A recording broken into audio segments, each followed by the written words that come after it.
ऐसा हो गया है कि पिछली बार की तरह इस बार भी आप लोग अपने प्रदेश से ना लोकसभा चुनाव में अपनी पार्टी का बेहतर रिजल्ट जरूर लाएंगे। इसके लिए मैं आप लोगों का ध्यान कुछ जरूरी बातों की तरफ दिलाना चाहती हूँ और इस संबंध में विशेषकर मैं कांग्रेस, बीजेपी के अन्य सभी सहयोगी दलों के बारे में ये कहना चाहूंगी कि आजादी के बाद शुरू में केंद्र व देश के काफी राज्यों में भी ज्यादातर सत्ता जहाँ कांग्रेस पार्टी के ही हाथों में केंद्रित रही है, किंतु इनकी अधिकांश मामलों में रही गलत नीतियों एवं गलत कार्य प्रणाली आदि की वजह से ही फिर इस पार्टी को केंद्र में काफी राज्यों की भी सत्ता से बाहर होना पड़ा तथा यही स्थिति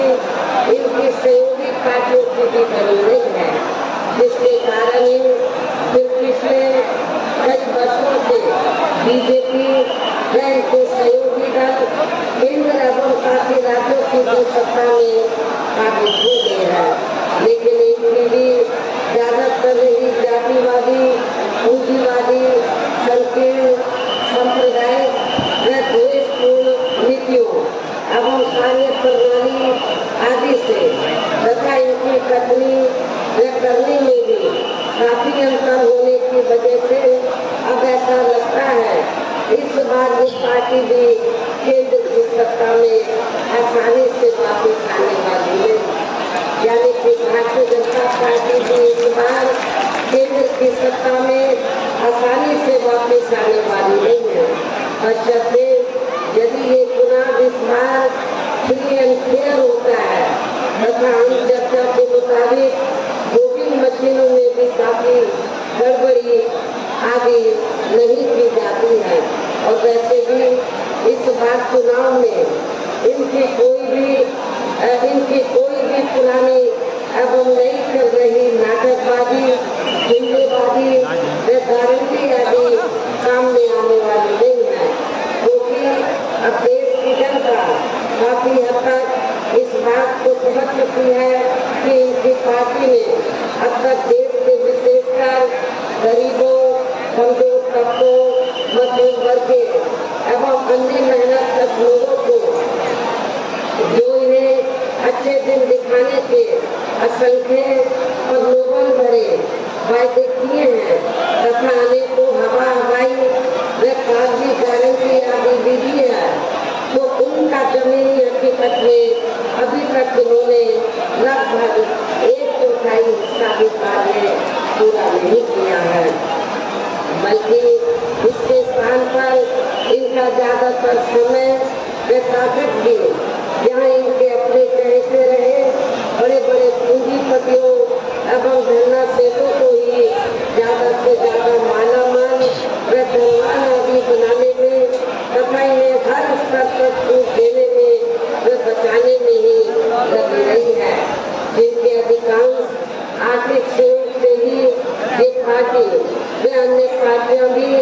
अपना संगठन चलाती है तथा चुनाव आदि भी लड़ाती है, जिसका काफी कुछ खुलासा बॉन्ड की आई रिपोर्ट से भी हो जाता है। और इस संदर्भ में मैं आप लोगों को ये बताना चाहती हूँ कि अभी कुछ दिन पहले माननीय सुप्रीम कोर्ट ने बॉन्ड के बारे में जो रिपोर्ट का खुलासा किया है, तो उससे ये स्पष्ट हो जाता है कि इससे स्पष्ट हो जाता है कि इस देश में कांग्रेस, बीजेपी, अन्य जो और भी विरोधी पार्टियां हैं, तो उन्होंने इस देश के बड़े बड़े पूंजीपतियों व धन्ना सेठों से तो अपनी पार्टी के संगठन को चलाने के लिए व चुनाव आदि लड़ाने के लिए बॉन्ड के जरिए इस देश के बड़े बड़े पूंजीपतियों व धन्ना सेठों से अरबों खरबों रुपया लिया। ये स्पष्ट हो जाता है, लेकिन उस रिपोर्ट में ये भी खुलासा किया गया है कि देश में अकेले ही बहुजन समाज पार्टी एक ऐसी पार्टी है जिसने बॉन्ड के जरिए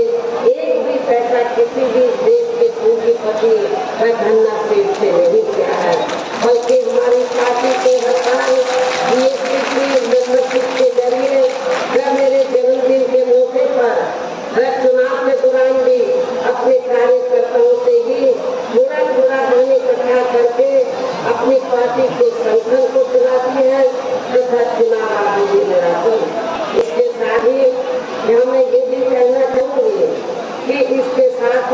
ऐसा लगता है कि कांग्रेस पार्टी की तरह ही बीजेपी ने भी केंद्र की तमाम सरकारी जांच एजेंसियों का ज्यादातर राजनीतिकरण कर दिया है। इसके अलावा देश के किसान वर्ग भी वर्तमान बीजेपी की सरकार में शुरू से ही अपनी विभिन्न समस्याओं को लेकर काफी ज्यादा दुखी व परेशान रहे हैं और अभी भी है। जबकि यूपी में 4 बार हमारी पार्टी की सरकार ने इनके हितों का भी हर स्तर पर विशेष ध्यान रखा है। हमने उत्तर प्रदेश के अंदर अपनी 4 हुकूमतों के दौरान किसानों को समय से खेती करने के लिए सस्ते साधन उपलब्ध कराए और इनकी फसल का भी हमारी सरकार ने उचित दाम दिया है। और इतना ही नहीं, आपका ये जो मिर्जापुर मंडल क्षेत्र है ये बहुत पिछड़ा हुआ था, तो हमारी पार्टी की सरकार ने इस क्षेत्र को भी एक बड़े पैमाने पर अपनी हुकूमत के दौरान विकसित किया है। खासकर सोनभद्र इलाका जो बहुत पिछड़ा हुआ था और जहाँ आदिवासी लोगों की हालत बहुत ज्यादा खराब थी, दलितों के साथ साथ इस एरिया को डेवलप किया और जहाँ पर हमने ज्यादातर गाँवों को सड़कों से जोड़ा और इन लोगों को यहाँ पर रोजी के भी साधन उपलब्ध कराए। तो तभी से ये एरिया काफी डेवलप हुआ है और जहाँ नक्सली वारदातें भी बीएसपी की सरकार बनने के बाद से खत्म हुई है, जब से इस क्षेत्र का विकास हुआ। इतना ही नहीं, बल्कि केंद्र में पूर्व की रही कांग्रेस की सरकार की तरह ही वर्तमान भाजपा सरकार ने भी इनकी जातिवादी, हीन, सांप्रदायिक एवं पूंजीवादी सोच व नीतियों के चलते ही पूरे देश में सर्व समाज में से खासकर गरीबों, दलितों, आदिवासियों, पिछड़े वर्गों, मुस्लिम एवं अन्य धार्मिक अल्पसंख्यक समाज के लोगों का भी पूर्ण रूप से विकास व उत्थान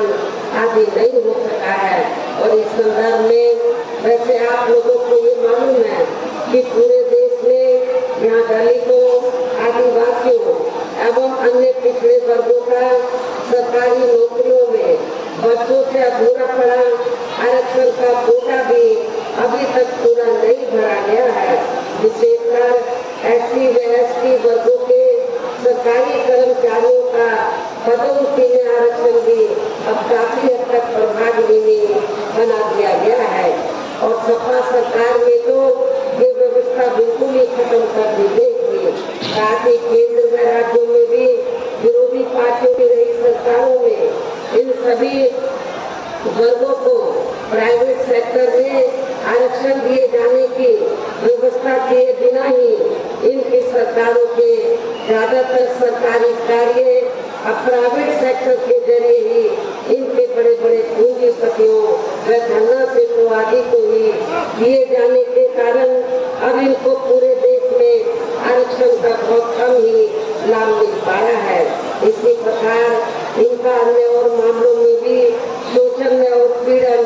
आदि होना अभी तक भी बंद नहीं हुआ है। इनके साथ साथ मुस्लिम व अन्य धार्मिक अल्पसंख्यक समाज के लोगों की भी हालत हर स्तर पर यह काफी ज्यादा खराब व दयनीय ही बनी हुई है, जिसका काफी कुछ खुलासा सत्तर कमेटी की रिपोर्ट में भी किया गया है। इतना ही नहीं, बल्कि पिछले कुछ वर्षों से केंद्र व अधिकांश राज्यों में भी बीजेपी व RSS की सरकारों के चलते हुए अब इनका विकास व उत्थान आदि होना भी काफी हद तक बंद हो गया है। आए दिन इन पर खासकर हिंदू कुटियार में हो रही जनजाति भी यह काफी ज्यादा चरम सीमा पर पहुंच चुकी है। इनके साथ साथ अपर कास्ट समाज में से विशेषकर गरीब लोगों की भी हालत हमें कोई खास अच्छी नजर नहीं आती है। और इस वर्तमान बीजेपी की सरकार ने तो अपर कास्ट समाज में से जो खासकर ब्राह्मण समाज है उनका बड़े पैमाने पर पूरे प्रदेश में उत्पीड़न हो रहा है। इनकी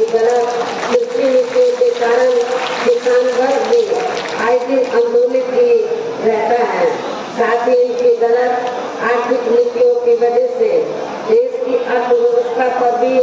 इसका काफी बुरा प्रभाव पड़ा है, जिससे यह विशेषकर छोटे एवं मध्यम वर्गीय व्यापारी वर्ग भी काफी ज्यादा दुखी व परेशान है। और अब केंद्र में पूर्व की गई सरकारों की तरह ही वर्तमान भाजपा सरकार में भी यहाँ पूरे देश में गरीबी, बेरोजगारी एवं महंगाई आदि भी लगातार काफी ज्यादा बढ़ रही है। देश में हर स्तर पर फैला भ्रष्टाचार भी अभी तक खत्म नहीं हुआ है। ऐसे में अब आप लोगों को देश में हो रहे लोकसभा चुनाव में कांग्रेस, बीजेपी व इनकी सहयोगी पार्टियों को भी केंद्र की सत्ता में आने से जरूर रोकना है। जिनकी गलत नीतियों व गलत कार्य प्रणाली आदि को आप लोग काफी हद तक आजमा चुके हैं। ऐसी स्थिति में अब ये विरोधी पार्टियां इस चुनाव में भी किस्म किस्म के साम, दाम, दंड भेद आदि अनेकों हथकंडे इस्तेमाल करके केंद्र की सत्ता में आने की पूरी कोशिश में लगी है, जिनसे अपनी पार्टी के लोगों को हर स्तर पर काफी ज्यादा सावधान रहना है। और इस मामले में विरोधी पार्टियां अपने अपने पक्ष में हवा बनाने के लिए खासकर मीडिया, ओपिनियन पोल व सर्वे आदि का जो बड़े पैमाने पर इस्तेमाल कर रही हैं, तो उनसे भी अपनी पार्टी के लोगों को बिल्कुल भी गुमराह नहीं होना है। इसके साथ ही विरोधी पार्टियों के विभिन्न रूपों में जारी किए गए इनके हवाई व प्रलोभन भरे चुनावी घोषणा पत्रों एवं वायदों आदि के बहकावे में भी अपनी पार्टी के लोगों को कतई नहीं आना है। जिन्हें ये पार्टियां चुनाव खत्म होने के बाद ज्यादातर अमल में नहीं लाती हैं और अब जिन पर से देश की जनता का अधिकांश विश्वास ही उठ गया है। यही खास वजह है कि हमारी पार्टी किसी भी चुनाव में अपनी पार्टी का कोई भी चुनावी घोषणा पत्र आदि जारी नहीं करती है। वैसे भी हमारी पार्टी किसी भी मामले में कहने में बहुत कम बल्कि कार्य करके दिखाने में ही ज्यादा विश्वास रखती है। और इस बात का सबसे बड़ा सबूत यह है, उत्तर प्रदेश में 4 बार हमारी पार्टी के नेतृत्व में रही सरकार ने चुनाव में अपनी पार्टी के बिना कोई जारी किए गए चुनावी घोषणा पत्र के ही प्रदेश में आम जनहित में काफी कुछ ऐतिहासिक कार्य करके दिखाई है, जिनकी अब देश में अधिकांश पार्टियों की सरकारें काफी नकल भी कर रही हैं। जबकि इस मामले में हमारी पार्टी का ये कहना है कि यदि इन पार्टियों के स्थान पर केंद्र में हमें अपनी पार्टी की सरकार बनाने का मौका मिलता है, तब फिर हमारी पार्टी की बनी सरकार केंद्र में यहाँ अब तक की रही सभी विरोधी पार्टियों की सरकारों की तरह केवल हवाई व कार्य आदि नहीं करेगी, बल्कि उत्तर प्रदेश की तरह ही जमीनी हकीकत के ठोस कार्य करके दिखाएगी। और इस संदर्भ में खास कर मैं ये कहना चाहूँगी, केंद्र द्वारा देश में पिछले कुछ समय से अति गरीब परिवारों को अस्थायी तौर पर फ्री में जो थोड़ी सी खाद्य सामग्री दी जा रही है, राशन आदि दिया जा रहा है, तो उससे इनका स्थायी तौर पर भला होने वाला नहीं है। जबकि आप लोगों को ये मालूम है, आपको ये मैं बताना चाहती हूँ कि जब भी कोई छोटा चुनाव होता है या बड़ा चुनाव होता है, तो पिछले कुछ समय से हम देख रहे हैं कि मुफ्त राशन की आड़ में बीजेपी और आरएसएस के लोग हमारे लोगों को, गरीब लोगों को गुमराह करके उनका वोट लेने का प्रयास करते हैं। जबकि गरीब लोगों को ये मालूम होना चाहिए, इनको जो मुफ्त में राशन दिया जा रहा है, बीजेपी और आरएसएस अपनी जेब से नहीं दे रही है, बल्कि देश की जनता जो केंद्र की सरकार को टैक्स देती है, टैक्स से जो पैसा आता है, उस पैसे से आप लोगों को मुफ्त में राशन दिया जाता है। ये देश बीजेपी और आरएसएस की नहीं, केंद्र की सरकार की है, इसलिए आप लोगों को बीजेपी और आरएसएस के बहकावे में कतई नहीं आना है। वैसे भी इनकी ये जटिल समस्या, गरीब लोगों की ये जटिल समस्या देश में हर हाथ को काम देने से केवल दूर हो सकती है, जिसकी तरफ हमारी पार्टी की बनी सरकार विशेष ध्यान देगी। साथ ही देश में पिछले काफी वर्षों से आए दिन बढ़ रही गरीबी, बेरोजगारी व महंगाई आदि से भी जनता बहुत ज्यादा दुखी व परेशान है, जिसे भी आर्थिक नीतियों में तब्दीली करके जरूर दूर किया जाएगा। धर्म की बिहार में पिछले कुछ वर्षों से खासकर मुस्लिम समाज के लोगों का द्वेष की भावना से जो उनका काफी ज्यादा शोषण में उत्पीड़न आदि किया जा रहा है, तो उसे भी जरूर रोका जाएगा। और ये सब हमने अपनी यूपी के नई सरकार में काफी कुछ करके भी दिखाया है। इसके अलावा हमने यूपी में सर्व समाज में से गरीब एवं बेरोजगार लोगों को बेरोजगारी भत्ता आदि न देकर उन्हें बड़ी तादाद में रोटी रोटी के साधन भी उपलब्ध कराए हैं, जो अब ये कार्य भी अधिकांश ठंडे पड़े हैं, जिनको फिर सरकार बनने पर केंद्र में फिर बीएसपी की सरकार बनने पर प्राथमिकता दी जाएगी। कहने का तात्पर्य ये है कि देश में इस समय हो रहे लोकसभा चुनाव में विरोधी पार्टियों के जारी किए गए उनके हवाई व प्रलोभन भरे चुनावी घोषणा पत्रों आदि के बहकावे में अब यह खासकर देश के अति गरीबों, मजदूरों, बेरोजगारों एवं अन्य मेहनतकश लोगों को बिल्कुल भी नहीं आना है। और अब इन्हें ऐसे सभी विरोधी पार्टियों को हर हालत में केंद्र की सत्ता में आने से जरूर रोकना है, जिनकी कथनी व करनी में काफी अंतर रहा है तथा जिन्हें विरोधों से आजमा भी चुके हैं। ऐसे में अब मेरा यही कहना है कि आप लोगों को अपने खुद के व अपने प्रदेश व क्षेत्र तथा देश के भी हित में अपने वोटों को या कांग्रेस, बीजेपी व अन्य विरोधी पार्टियों को न देकर केवल अपनी एकमात्र हितैषी पार्टी बहुजन समाज पार्टी को ही देना है। जो ये पार्टी उत्तर प्रदेश की तरह ही केंद्र में भी अपनी पार्टी की सरकार बनने पर फिर पूरे देश में यह अपनी पार्टी की सर्वजन हिताय व सर्वजन सुखाय की नीतियों पर आधारित सरकार चलाएगी। इसके साथ साथ केंद्र से जुड़ी आपके क्षेत्र की जो भी स्थानीय समस्याएं होंगी तो उन्हें भी फिर दूर करने का हर संभव पूरा प्रयास किया जाएगा। साथ ही यहाँ गरीबों,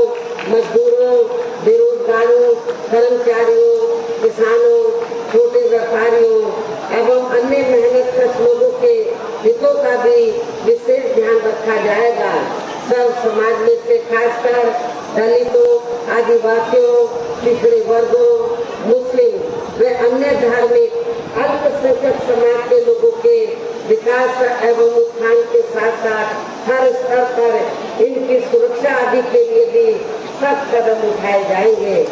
और सभी से यहाँ वास्तव में अपने देश के महान संतों, गुरुओं व महापुरुषों में भी विशेषकर महात्मा ज्योतिराव फूले, श्री छत्रपति शाहू जी महाराज, श्री नारायण गुरु, बाबा साहब डॉक्टर भीमराव अम्बेडकर एवं मान्यवर श्री कांशीराम जी आदि का अधूरा रहा सपना जरूर साकार हो सकता है, जिनको यूपी में हमारी पार्टी की नई सरकार द्वारा हर स्तर पर पूरा आदर सम्मान दिया गया है। इन्हीं खास बातों के साथ ही अब मेरा देश व आपके स्टेट के भी हित में यही कहना है कि हमारी पार्टी ने यहाँ जिनको भी लोकसभा के लिए चुनाव के मैदान में उतारा है, आपके मिर्जापुर मंडल में या जिनको भी चुनाव के मैदान में उतारा है, जो आपके सामने मंच पर मौजूद भी हैं, तो उन्हें आपको जरूर कामयाब बनाना है। जिसके लिए यहाँ पार्टी के सभी स्तर के छोटे बड़े पदाधिकारी एवं कार्यकर्तागण पूरे जी जान से लगे हैं। हैं। अंत में मेरा ये कहना है कि आप लोगों को वोट पड़ने वाले दिन यहाँ बीएसपी के अपने सभी लोकसभा उम्मीदवारों को, अर्थात हमने आपके मिर्जापुर मंडल में मिर्जापुर लोकसभा की सीट से श्री मनीष त्रिपाठी को और भदोई लोकसभा की सीट से श्री हरिशंकर सिंह उर्फ दादा चौहान को, रावतगंज सुरक्षित लोकसभा की सीट से श्री धनेश्वर गौतम एडवोकेट को हमने चुनाव के मैदान में उतारा है। मेरी आप लोगों से पुरजोर अपील है कि आप लोग बहुजन समाज पार्टी के इन सभी प्रत्याशियों को बीएसपी का जो चुनाव चिन्ह हाथी है, हाथी चुनाव चिन्ह के सामने वाले बटन को दबाकर